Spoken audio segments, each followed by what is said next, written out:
Welcome to the Leadership, Impact, and Talent Podcast, where we spotlight leaders driving innovation across energy, technology, and infrastructure. I started my first business at age 8, and I was fixing bikes in the neighborhood for my friends. And so I'd like to think of myself as the visionary. I'm an ideas guy. I'm always thinking, always tinkering and adjusting. Leadership has to do with inspiring people, and it has to do with creating an environment where they can be successful. Probably the most important tool to me. Learned about how to treat people and how to treat myself, and learned some humility. Stay nimble, get a team around you so that you can focus in on what your core competencies are, which for you, you're a builder. So you need to go and build. You know, if you do the right thing and keep your clients at the center of what you're doing and measure that value, right? Make sure that you're delivering that. You know, a lot of other things will fall into place. What's that one piece of advice that you'd give? Work hard and don't take no for an answer. Don't let people tell you you will never make it. This has been said so many times. Find something you are passionate about. Today's guest is a true trailblazer, Marianne Rauch, the CEO of Lumina Geo, a company at the cutting edge of geospatial innovation, infrastructure analytics, and environmental intelligence. Marianne's story is remarkable. She began her career in the field, literally as a field technician. In an industry historically dominated by men, she broke through every barrier to become the CEO of one of the most admired, culture-driven companies in the sector. Today, we'll explore how she did it, what makes Lumina Geo such a special place to work, and how she's building a company where innovation and inclusivity go hand in hand. Marianne, welcome to the show. Thank you, Greg. Thank you for your very kind introduction. Absolutely. No, we've had a couple of conversations, and I'm very excited to learn more about your story. And so I thought we could start by you taking us back to your first role. Could you tell us a little bit about what that looked like, jumping out of college and getting into the real world? What did it look like? I have probably a very interesting story, but not as unusual for oil and gas as it might seem. A lot of oil and gas people come from humble backgrounds. This is our way of breaking into the academia, into executive world. We usually do not have mentors. We don't have parents that are lawyers or doctors. So we have to find other ways of doing this. And a lot of us use science. And I grew up in a very small village in the mountains in Austria. And our farmhouse was in the middle of nowhere. So we had absolute no curtains because we didn't need any curtains. And I fell asleep every night looking out at the dark sky, and I saw the stars. And from early on, I was like, what are those lights? What's going on out there? And then I got into science fiction and realized that perhaps I could study this, and went to university and did a degree in theoretical physics. And my PhD was somewhat astronomy, geophysics oriented by pure chance. I did the geophysical aspect of the impact of an extraterrestrial object. And way before we found the crater that caused the extinction of the dinosaurs in 65 million years ago, I did a thesis on it, and I predicted the size and the environmental impact, like there would be an ice age and there would be tsunamis and all these sort of things. And the whole theory was, the ground for this was an iridium layer that was discovered at that time period. And so then I did my PhD, and I had 3 children, and I was supposed to be a housewife. And I didn't think so. So we immigrated from Austria to Australia, and I started to work as a research assistant at Curtin University in Perth, and discovered I really like geophysics. That's actually a very interesting subject. And also I like the good things in life. And I realized that that's probably a way how to make money, because there is some money available in oil and gas and mining, right? And I stayed 3 or so years at the university, but found it not moving fast enough. I like changes faster. I like being more active. And this was not quite as fast moving. So I got an opportunity to move into the industry. And within 1 year, the company that hired me recognized my leadership capabilities. And I was promoted from being a geophysicist to the manager of the geophysical team. And this was wonderful, but also very, very challenging because I was female, I was young, I did not behave like a scientist, female scientist, because in my days, female scientists were supposed to not wear makeup, wear rather boring clothes. And I refused to follow this line because what has one to do with the other?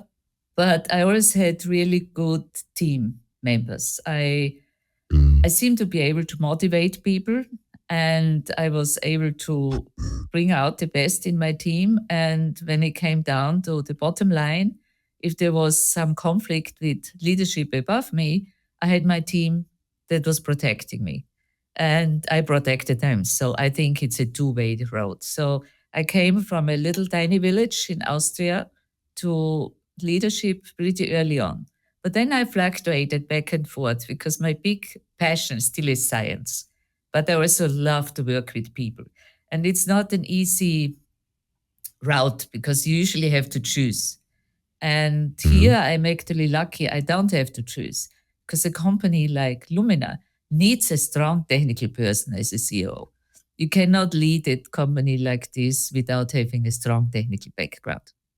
Right, absolutely. And something that we were talking about before the show was in your current role, you get that opportunity to bridge the gap between being a people leader, right, and encouraging, creating an environment for your team, but you also get to get into the details a little bit, right? Yeah. Work with your technology, train up some of the staff.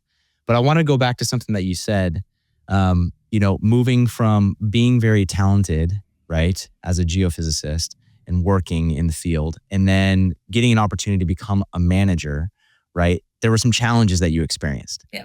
Can we talk about those a little bit? What were some of those challenges that you experienced moving into that type of role?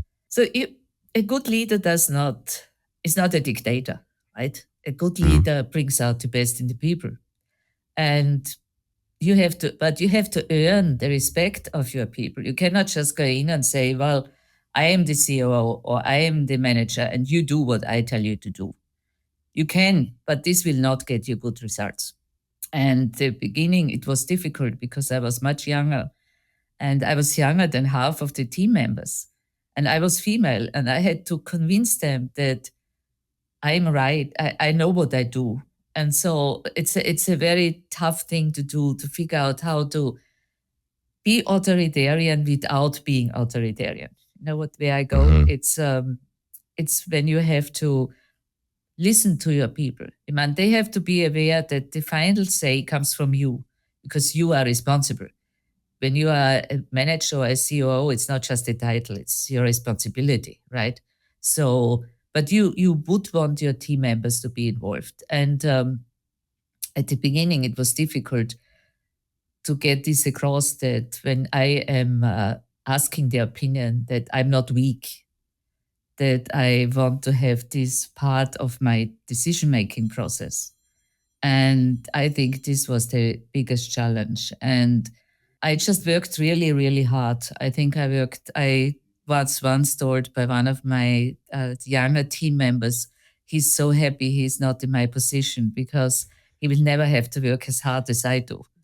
But it didn't bother me. I like it. I liked what I did. So I worked really hard and I worked really hard to make the team understand where it goes. So I'm not authoritarian. I try to explain why we do things. I ask opinions. But at the end, I'm the final say. So that to get the respect you need to have to run a team successfully was probably the biggest challenge when I started. And at those days, long time ago, there were very, very few women in the industry and very few women, they were technical experts and even fewer, they were in leadership positions. So I had no role models. I couldn't go out and look at so-and-so and say, that's how she does it. So I literally had to break into the grounds myself and had to figure it out. And It was tough, but it was also a lot of fun. And oil and gas is a very tight knit community. When you start to break in, it's a great place to be. It's a very rewarding place to be. And I think that's not always obvious from the outside because we are very close knit, which is unfortunate. And it's not always obvious. And don't have a lot of students, unfortunately. The amount of students going into geophysics has dramatically reduced. And it's a real pity because it's a very rewarding career. You get a lot of the financial rewards is really great. It's much better than other industries. But you also get a lot of satisfaction. And we are traveling. If you like to travel, we travel. I have seen the world many, many times over. I live in my 32nd house. Some people don't like that, but there are people that do like that. And I do like that. And I speak multiple languages because of my career. And I have friends all over the world because of my career. And so, but the difficulty really was to break in. And I think that's still Breaking valid. So in. nowadays, there are at least some mentors available. There are some of us, they have done it and they can help you. And it's a little different for a male, but it's also not easy. So I'm not saying I'm the victim and I'm a woman and I had it hard. I think everyone has it hard. It's just different hard, right? Sure. And I think it sounds like your approach to breaking in was to work harder than anybody else. Work Like you were hard and there. play hard. I also Work like to hard go and out. play hard. Yes, I went with the boys to the pub after work and I had a few drinks with them. And, I Nice. wasn't behaving like I'm better or I'm whatever. And this also helped people because when you have a PhD and you are in a leadership position and you're a woman, there's also this people are a little bit worried. Oh, I'm not as highly educated, or she's more intelligent. So you have to break that down too, right? And having a drink always helped. And so a glass of wine in the evening with your colleagues, or just talking about, hey, well, how your kids, what's happening here, and things like this. So you have to play. You have to bring out your human side. You cannot just be a machine. Absolutely. And that's something that I got to know the first conversation that we had, right? It's an element of who you are and it's something that you've carried with you. And I think it's also an element of what you bring into Lumina Geo's culture, right? One of the reasons why it's such a great place to work is because there is this balance of, hey, we work really hard and we find bright minds to come and work with us from across the globe, right? You have everyone from every continent coming in, working at Lumina Geo, which makes it a very fun, multicultural environment. So you work hard, but then you also are a culture of go-getters, right? You got to be individually intrinsically motivated, right? You have to be somebody who comes in and is okay working in a team, understanding when to speak up. It's almost that blend of IQ and EQ, and it starts really from you. So can you tell me a little bit about, what are some of the, maybe leadership philosophies, things that you do a little bit more intentionally that have helped shape Lumina's culture? As I mentioned before, involving the team. It's very, very important to make the team feel that they are appreciated and that they are needed. It's very discouraging if you work in an environment where you think you do a really good job, but at the end of the day, nobody says thank you, nobody asks your opinion. They just treat you as, here you come in, you work from 9 to 5 or whatever, you better perform, otherwise you're out the door. So we are not doing this. I'm involving my people. For example, when I'm hiring, I reach out to people like you and others and find candidates. And then I am the first to interview them. But when they get over me, my hurdle, they are going to be interviewed by 3 or 4 more members of my team because I want everyone to be okay with the new hiree because she or he will work in our environment. They have to be able to get on. They have to be able to rely on each other. And I cannot be a totalitarian leader. This would never work. And it's Lumina is also a little different. One of the founders is a famous university professor. So it's just because of this, it's very science oriented. And we have a ton of PhDs in the company. Most of the PhDs are not like me. They're more introverted. I am an anomaly, really, as you probably realized. Most PhDs are softer spoken. They don't like to speak up. So it's sometimes tricky to actually find out what's really going on because if you work with an extrovert and something isn't right, they'll tell you. An introvert more likely will go and suffer. And do you know they're suffering, or I know they're suffering when suddenly their work declines? But then you have to figure out what's going on. And so it's a great place to work. Lumina is an absolute great place to work. It's very international. We have nationalities from all over the world working here. We speak as I said, I'm not the only one speaking multiple languages. Pretty much everyone in the team speaks 2 or 3 languages. So you hear all this stuff going on. Then the cultures, they come with the languages, right? So you also have to be aware of this when you're a leader. You have to be aware of how you speak to Latin American people, how you speak to European, how you speak to American. It's very different. But I like that. And I think my extensive traveling helped me because it helped me understanding where we go, right? And one thing, you have always to be respectful. You have to be respectful to other cultures. And when you are an outsider yourself, like I am really in the USA, I'm white, but I'm not American born. So it's very, very different. The US is very different culturally to where I grew up. Very, very different. Even different to Australia, where I lived for 11 years. And so I'm aware of these cultural issues. So I try to acknowledge this with my colleagues. And that's a very important, very, very important thing to do. You have to understand where they come from and how they react and how you talk with them and how you motivate them. Because every culture has a different way of dealing with situations. You dropped so much gold over the past 5 minutes. There's a lot of different questions that I have that come to my head. A couple of things that I wanted to follow up with is, number one, I love that your interview process is drawn out, right? I love that you involve the rest of your team because that just shows you protect your culture, right? In order to make sure that people are going to assimilate properly, you got to get to know more than just one person or one panel, right? There has to be multiple iterations, multiple rounds, good opportunities for them to actually interact with the team. Yeah, absolutely. We are very flat in that aspect. But still, at the end of the day, I make the decisions because it's my responsibility. So you have to do this. Yep. You have to figure this out, how to do this, right? And I think my team, they know that. And they also appreciate it because it's not so easy to make decisions and to be responsible for decisions, right?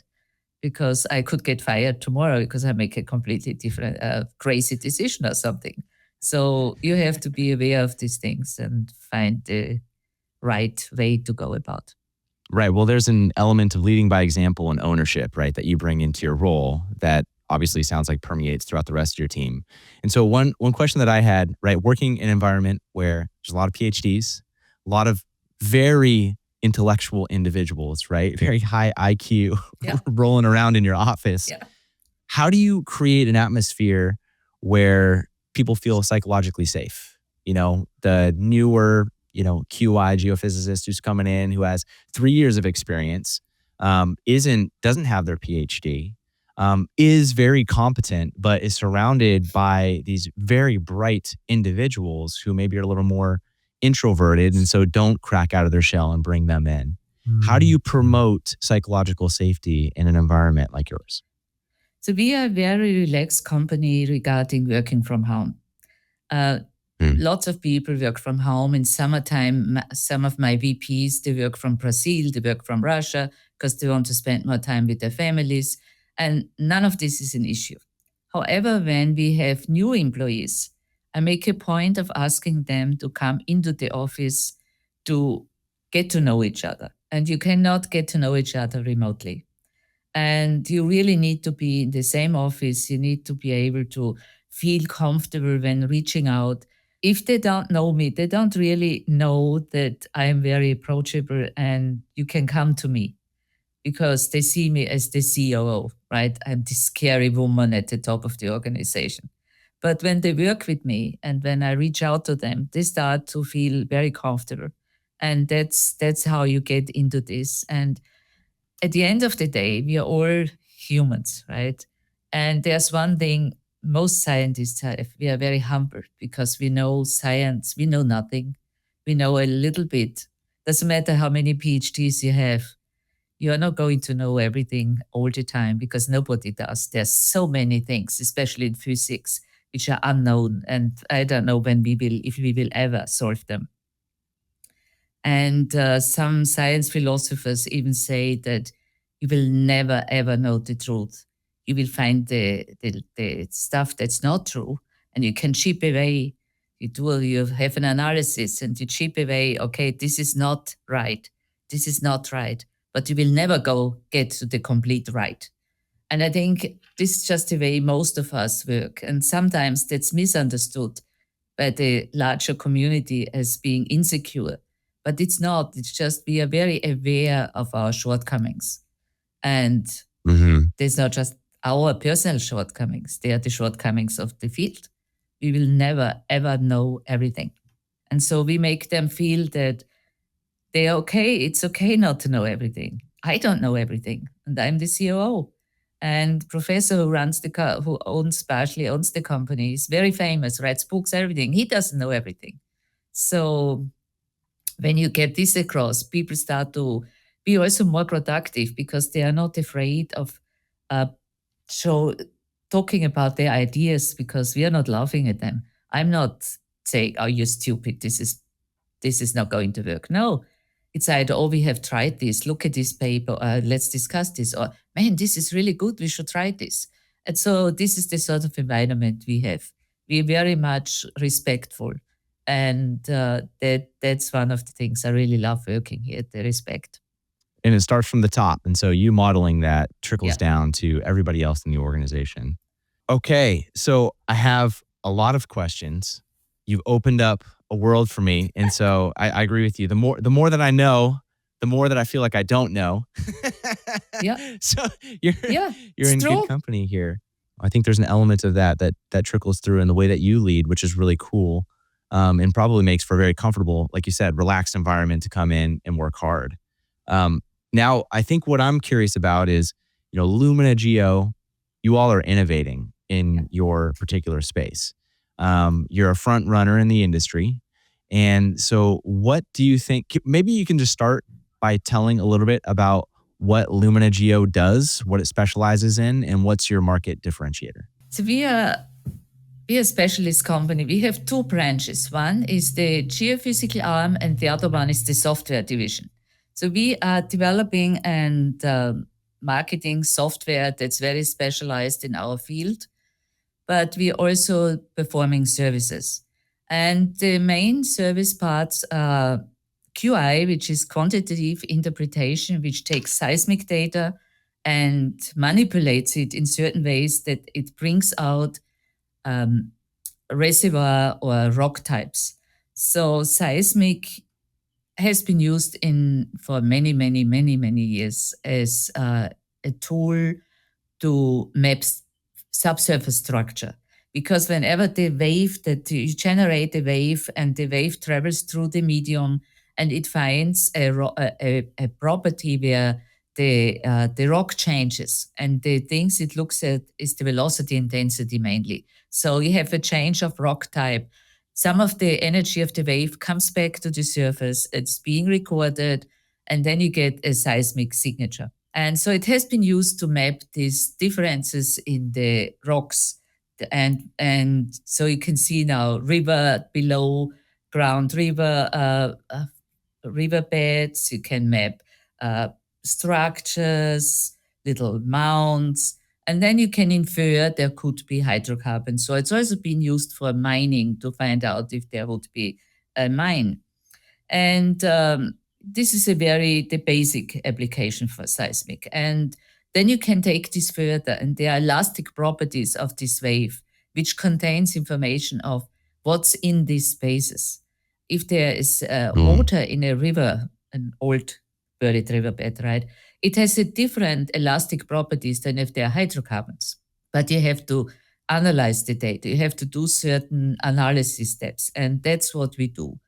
And we can also predict rock properties, rock types. And that's really important when you, for example, drill unconventional. We have talked about this, right? You do horizontal drilling. So you drill a well down vertically and then you go along a bed. But you want to stay within the area, within the zone, we call it, that's hydrocarbon bearing. And you don't want to go out. So it's not like it's just a tabletop, right? There's all sorts of things going on. And so we can help with this. So we are a very specialized company that takes this further, and we constantly develop new ways of predicting this. And so this is one thing. And the other one is seismic processing. Seismic processing is when you take the data, the wave behavior that you record in the field, and then you have to process it in a way that you can actually read the image. And that's an art in itself. And we in the past we often or mainly got data processed by somebody else. And I'm not saying it's bad; it's just not processed for our purposes, because you have to pay really attention to keep these subtle differences you see when you have differences in the elastic properties. And so we started many years ago to add processing to our list because we want to be a one-stop shop. So we start off with the field data, the one that comes directly from the boats or from the land crews, and we process it all the way through to where we then can take it and do the attributes. And so we have been very successful doing this. So now we are offering also seismic processing as a standalone. And I'm coming from the attribute side. I introduced certain QC methodologies that are not commonly used to make sure it's absolutely amplitude preserved so we can use the data for our analysis, because you do not want to get wrong positives, as we call it, because the processing was right. Because you drill wells on our work and there are $10 million, $20 million just poof, gone, right? Because the seismic was wrong. And seismic is still the main driver for finding reservoirs and drilling them. And even in the unconventional world, when it began, 15 years ago or something, the saying was seismic is dead. It's a mining operation. We found out that's not true.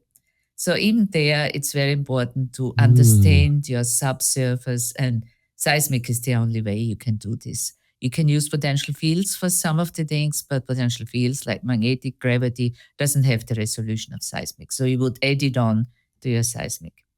Sure. And then as a layman listening in, right, if I'm a business owner and I'm looking to, have an oil well in a particular piece of land, and I want you to come out and do the end-to-end process for me, right? Do the seismic examination, do the processing, which is great that now you offer that all in-house.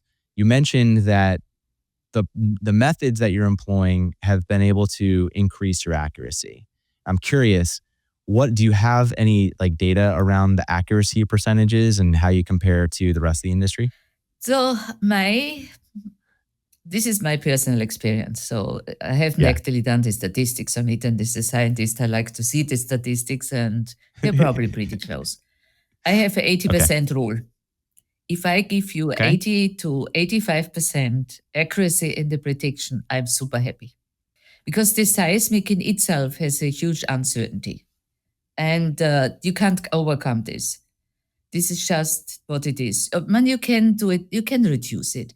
You can acquire very, very high resolution seismic, but it costs a lot of money. It's super expensive. So it's usually only done over targeted areas.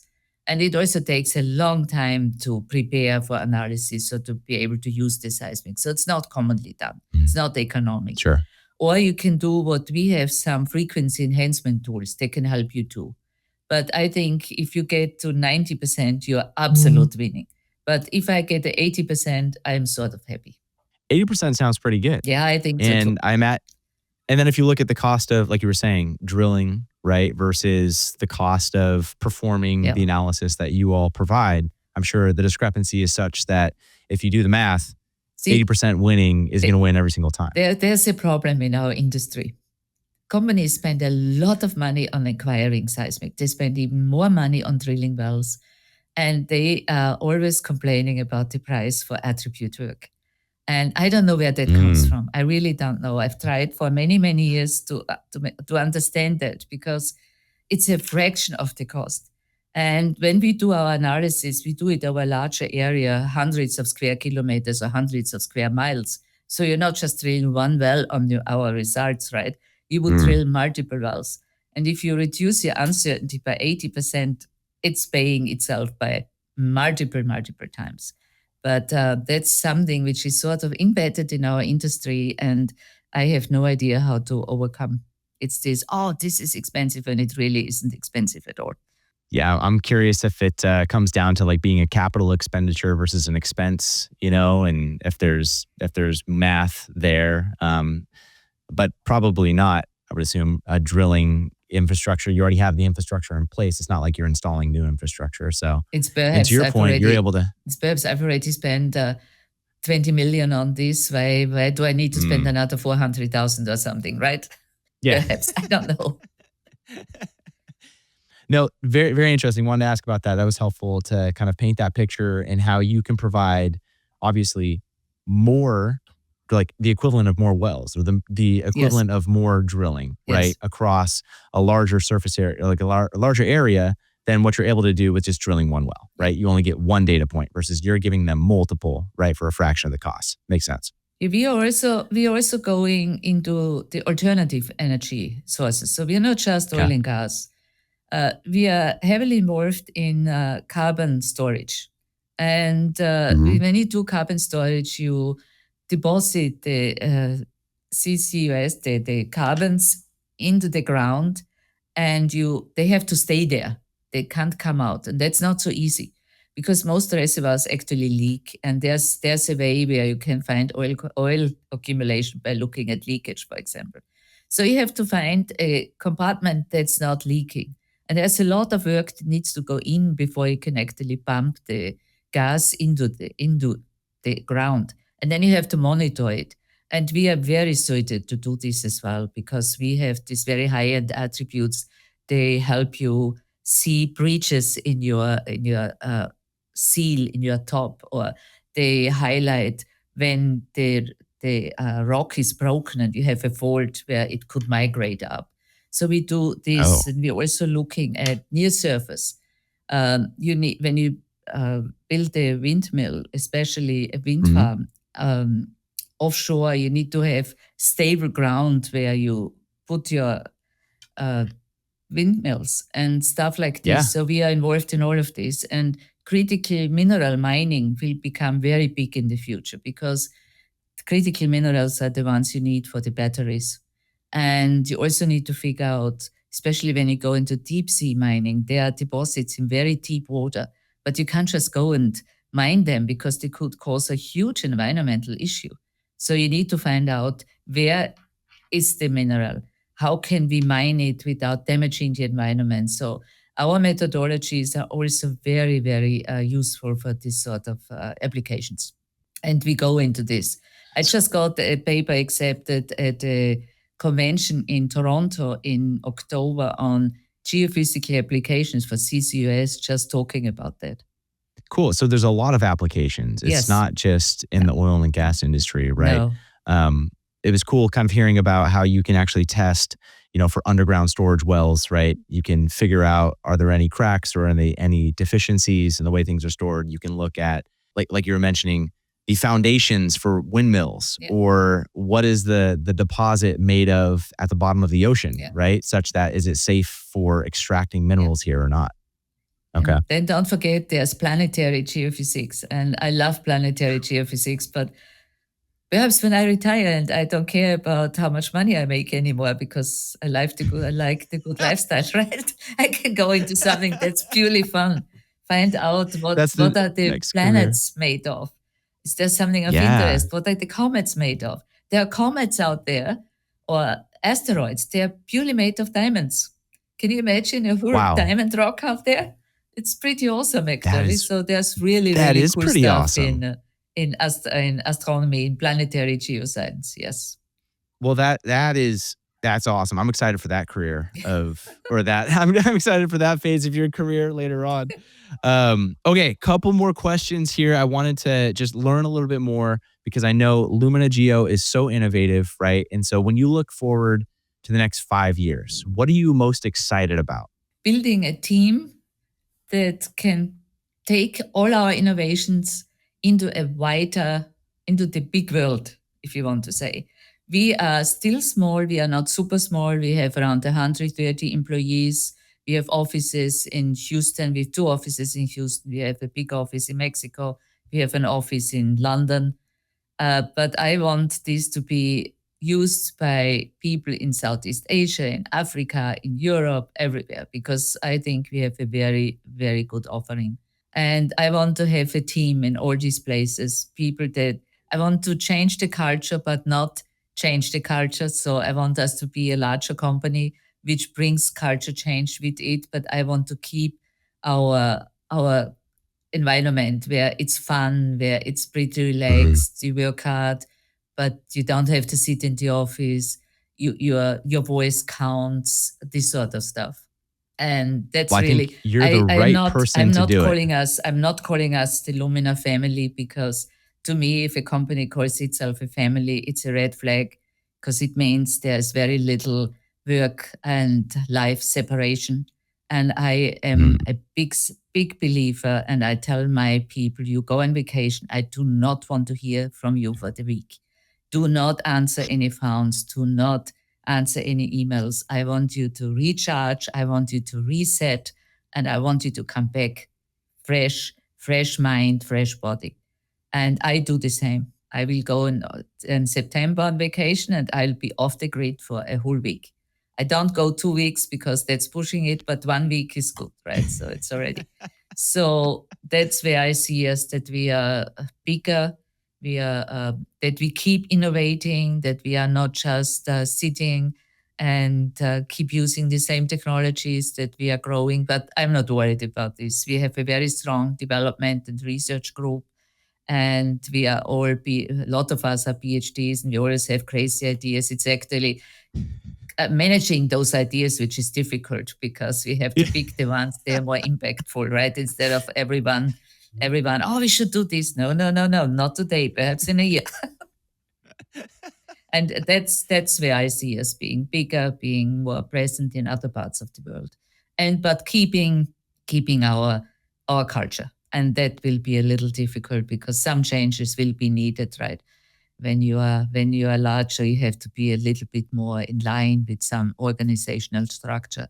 But I hope we can avoid the large companies' cultures, which I have worked and adjusted. But Lumina is not like this, so it's more flexible and more fun to work, I think. Well, I think it starts from the top, right? So you're driving forward with a culture that you're instilling, and then finding middle managers, directors, the layers in between you that model those virtues, right? That you instill. If there's somebody going to do it, it's going to be definitely you. I'm excited to see what Lumina has to offer here over the next 5 years as it expands globally. And Marianne, I know that we're at time today. I really enjoyed hearing about your journey. Thank you. How you started as a technician. Now you're running Lumina Geo. You have these amazing visions for the future. You're bringing an awesome team around you, creating a culture where they're able to prosper.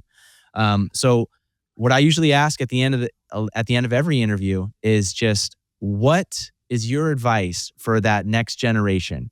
For the person who's starting out, maybe they're a technician right now, they want to become CEO of a large company that gets the opportunity to scale the way that you've scaled. What's that one piece of advice that you'd give them? Work hard and don't take no for an answer. Don't let people tell you you will never make it because you are a woman, for example, or you are a minority, which I've heard. Don't let this stand in your way. Do what you really want to do. And also, this has been said so many times, find something you are passionate about. And I completely agree. If I wouldn't be passionate about my profession, I wouldn't be here. And I'm at an age where most my peers are retired. And they say, why are you not retiring? Do you need money? And no, I don't retire because I don't see this as a job I have to do. I do this because I enjoy it. And why would I stop doing something that I enjoy? So find something. And don't let people tell you what you should do. Listen to what you really want to do. Try to find time to figure this out. Perhaps take some time off after high school. Probably work. Try to find internships at different fields if you're not sure, and find the one thing that makes you get up in the morning and go, yes, I can do this today. I can't wait to see what this looks like. Or, oh, we have this great meeting coming up. I can't wait to see my client what we did. This was this morning, for example. So that's really, and that's not a new advice, but I think it's something people should hear again and again. And I do a lot of mentoring, by the way. I mentor students from all over the world. And it's not just oil and gas. I mentor mining, and I mentor PhD students. I mentor master's degrees. And I don't do technical mentoring. I do life